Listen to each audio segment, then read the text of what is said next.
Malaysia apparently orders Binance to close. Malaysia's Securities Commission said that they're illegally operating a digital asset exchange. The country's laws demand that all such exchanges must be registered by the Securities Commission, and so that's being shut down. But you've also got Europe. Some countries will be unable to open new derivative positions effective immediately. They're planning to wind down futures and derivatives, starting with Germany, going to Italy and the Netherlands.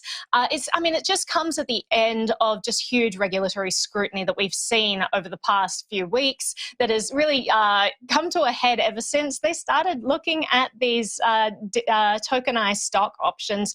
Binance, I've been very clear about Binance. Like, as much as I don't like centralized exchanges, they provide an incredible service, and there's a reason why people all over the world flock to them and use VPNs in order to obscure their identity so they can access them, because it really is the most assets, the best liquidity.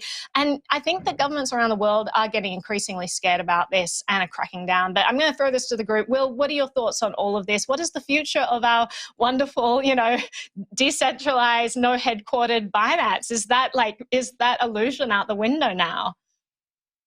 Well, to look to the future, we must go back to the past. So I think looking back to the 1930s and 1940s is where we saw a lot of these securities regulations set up. And that is what we're dealing with today. Laws from a century ago, literally a century ago, deciding how technology should be implemented today, which is just insane. And that's how these things work. If you're a regulator, you live in a regulatory space, your job is to protect your moat. The rules are set before you. That is what your job is to do. So in a sense, can't blame them. They're just following the play rules they have to go by. But the laws definitely need to change these instances. The reason that they have these securities laws all around the world is because the US led those rules back in the 30s and 40s and then crafted them over the previous century.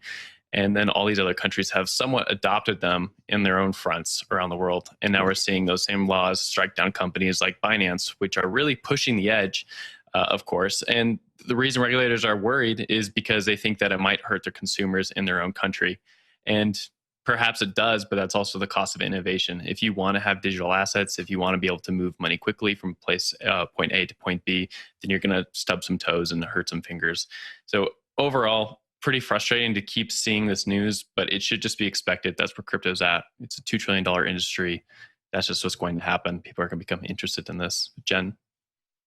I wonder if Binance regrets the tokenized stock offering, because it seems like that was the straw that broke the camel's back and shone this huge spotlight on them. I was thinking about CZ this morning stepping down as CEO and looking for someone with a regulatory background, and I feel like at this point it's almost too late. Do you think a new CEO can really stop the regulatory crackdown that's happening for them all over the world? I'm not sure. I would imagine that they have really great legal counsel advising them, so I don't know if a new CEO can really help. What's going on here? So I don't know what's going to happen for Binance in the future. This is just really sad. But I'll kick it off to you, Ben, for final thoughts.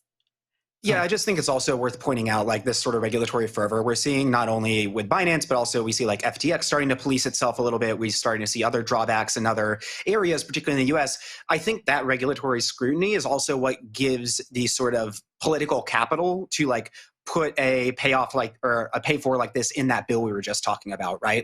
As it raises in profile and as you see these things might be risky and as you're having hearings in Congress, and that's what, lets this be seen as we should be taxing these things. These are risky. If they're going to exist, we need to pull them back, but also have use them to raise revenue for other spending bills. So I think these two things are connected. And I think you're going to see potentially other countries go in similar directions as seeing crypto as a source of revenue for expanding tax bases.